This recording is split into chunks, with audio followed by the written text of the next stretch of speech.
Good evening, my dear brethren of the priesthood. Bonsoir, mes chers frères de la prêtrise.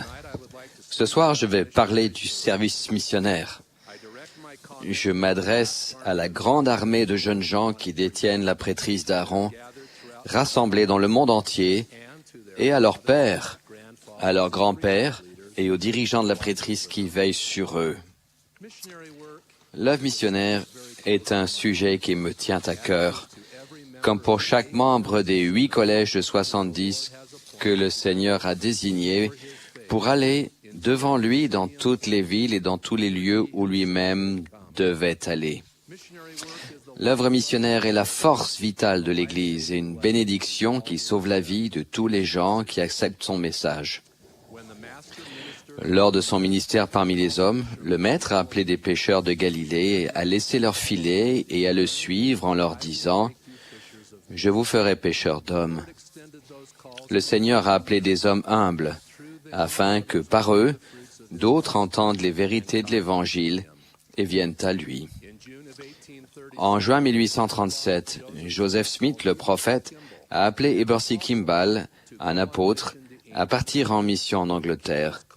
Frère Kimball a reçu son appel lorsque tous deux étaient dans le temple de Kirtland et que Joseph a dit avec l'autorité divine « Frère Hébert, l'Esprit du Seigneur m'a murmuré que mon serviteur Hébert aille en Angleterre, proclamer mon évangile et ouvrir la porte du salut à cette nation. » Ce murmure de l'Esprit est une illustration de la façon dont les serviteurs du Seigneur reçoivent l'appel pour envoyer des missionnaires dans leur champ de mission. Aujourd'hui, les missionnaires désignés par le Seigneur vont 2 par 2 porter le même message, avec le même appel divin reçu par l'intermédiaire du prophète de Dieu. Notre prophète Thomas S. Monson a dit des personnes appelées à servir « Les occasions missionnaires de toute une vie sont à vous. Les bénédictions de l'éternité vous attendent. Vous avez l'honneur de ne pas être spectateurs, mais acteurs sur la scène du service de la prêtrise. La scène est à vous, mes chers garçons de la prêtrise d'Aaron. Êtes-vous prêts et disposés à remplir votre rôle? Le Seigneur a besoin que chaque jeune homme capable se prépare et se réengage dès ce soir à être digne d'un appel en mission venant du prophète de Dieu. Je me souviens avec émotion de la grande joie de toute notre famille quand 2 de nos enfants ont reçu leur appel à partir en mission à plein temps. Nous étions remplis d'enthousiasme et d'impatience quand chacun a ouvert sa lettre spéciale du prophète de Dieu. Notre fille Janessa a été appelée à œuvrer dans la mission de Détroit au Michigan et notre fils Christian dans la mission sud de Moscou en Russie. Ce sont des expériences qui remplissent d'humilité et d'émotion à la fois. Quand Sœur Rasban et moi avons eu l'honneur de présider la mission Nord de New York il y a plusieurs années, je m'émerveillais devant les missionnaires qui arrivaient à New York. Quand je les recevais en entretien le premier jour de leur mission, je ressentais une profonde gratitude pour chacun d'eux. Je sentais que leur appel dans notre mission était voulu par Dieu pour eux, ainsi que pour moi, leur président de mission. Lorsque nous avons été relevés, le président Hinckley m'a appelé pour être 70 dans l'Église. L'une de mes premières formations d'autorité générale consistait à assister les membres des 12 quand ils affectaient les missionnaires à l'une des 300 et quelques missions de cette grande Église. Avec l'encouragement et la permission du président Eyring, je vais vous raconter une expérience qui me tient à cœur, une expérience que j'ai eue avec lui il y a plusieurs années quand il était membre du Collège des 12.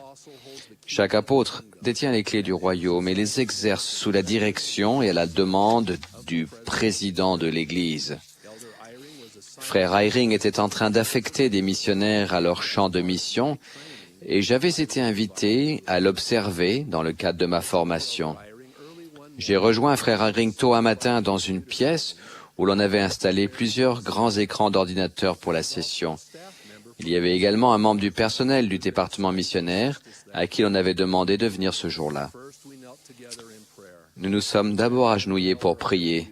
Je me souviens des paroles très sincères de frère Eyring demandant au Seigneur de le bénir pour qu'il sache parfaitement où les missionnaires devaient être affectés. Le mot « parfaitement » en disait long sur la foi dont frère Eyring faisait preuve ce jour-là. La session a commencé comme ceci. La photo d'un futur missionnaire apparaissait sur l'un des écrans d'ordinateur. À chaque photo qui apparaissait, j'avais l'impression que le missionnaire se trouvait dans la pièce avec nous. Puis frère Eyring saluait le missionnaire de sa voix gentille et attachante. « Bonjour frère Ryer, au bonjour sœur Young, comment allez-vous aujourd'hui ?» Il m'a dit qu'il aimait penser à la mission d'où les missionnaires reviendraient. Cela l'aidait à savoir où affecter chaque missionnaire. Puis frère Eyring étudiait les commentaires des évêques et des présidents de pieux, le dossier médical et d'autres points concernant le missionnaire. Ensuite, il consultait un autre écran sur lesquels figuraient les régions et les missions du monde entier.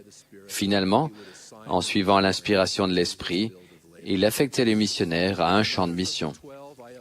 Les autres apôtres du Seigneur m'ont appris qu'ils appliquaient cette méthode générale chaque semaine pour désigner les missions du monde entier dans lesquelles des dizaines de missionnaires vont œuvrer. Ayant fait une mission dans mon propre pays, dans la mission des États de l'Est, il y a un certain nombre d'années, j'ai été profondément touché par cette expérience. Ayant également été président de mission, j'étais reconnaissant d'avoir reçu un autre témoignage que les missionnaires que j'accueillais à New York m'étaient envoyés par révélation. Après avoir affecté quelques missionnaires, frère Eyring s'est tourné vers moi alors qu'il méditait sur un missionnaire et a dit « Alors frère Rasband, où pensez-vous que le missionnaire devrait aller ?» J'étais surpris. Je lui ai répondu tout bas que je ne savais pas et que je ne savais pas comment je pourrais le savoir.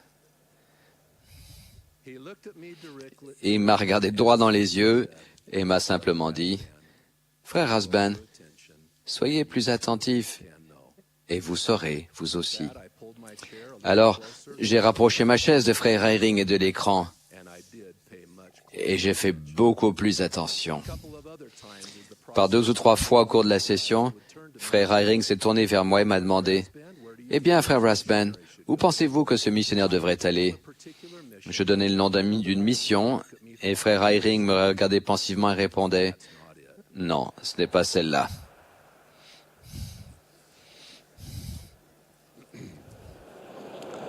He would then continue to assign the Puis, mission. en suivant l'inspiration, il continuait d'affecter les missionnaires où il avait ressenti qu'ils devaient aller.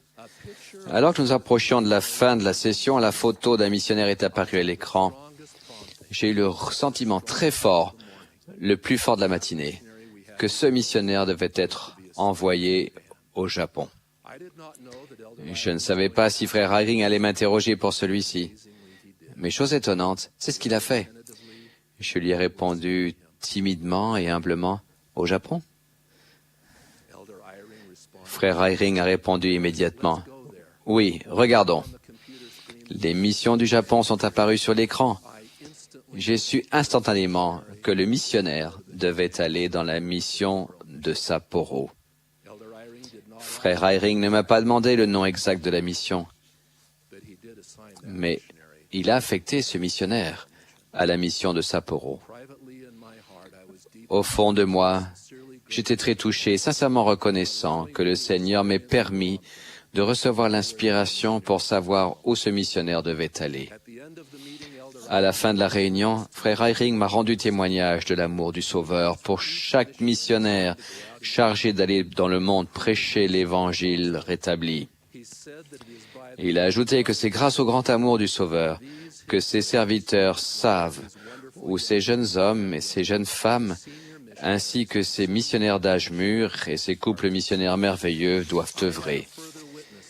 Ce matin-là, j'ai acquis un nouveau témoignage que chaque missionnaire appelé dans cette Église et affecté ou réaffecté dans une mission l'est par la révélation que le Seigneur Dieu Tout-Puissant donne à l'un de ses serviteurs. Je conclus mon discours par les paroles du Seigneur aux frères Whitmer, qui ont joué un grand rôle au début du rétablissement. Ils faisaient partie des témoins qui ont vu les plaques d'or, et le témoignage qu'ils ont signé se trouve au début de chaque exemplaire du livre de Mormon. Ils faisaient partie du premier groupe de missionnaires appelé par un prophète de Dieu en 1829 pour prêcher l'évangile du Seigneur Jésus-Christ. Dans la préface de la section 14 des Doctrines et Alliances, il est dit « 3 des fils Whitmer, ayant chacun reçu le témoignage de l'authenticité de l'œuvre, commencèrent à se préoccuper vivement de la question de leur devoir personnel. Le Seigneur a dit à John et à Peter Whitmer, « Car de nombreuses fois, tu as désiré savoir de moi ce qui aurait le plus de valeur pour toi. Je suppose que beaucoup d'entre vous, jeunes gens, se sont posé la même question. Voici la réponse du Seigneur. Et maintenant voici, je te dis que ce qui aura le plus de valeur pour toi sera de prêcher le repentir à ce peuple, afin de m'amener des âmes, pour que tu te reposes avec elles dans le royaume de mon Père. À cette période de votre vie, un appel à partir en mission, mes jeunes amis, un appel en mission venant du Seigneur est le travail le plus important que vous pouvez faire. Préparez-vous maintenant, menez une vie juste, apprenez auprès de votre famille, de vos dirigeants de l'Église. Joignez-vous à nous pour édifier le royaume de Dieu sur la terre. Acceptez votre appel divin dans une si grande cause. C'est là mon humble prière, au nom de Jésus-Christ. Amen.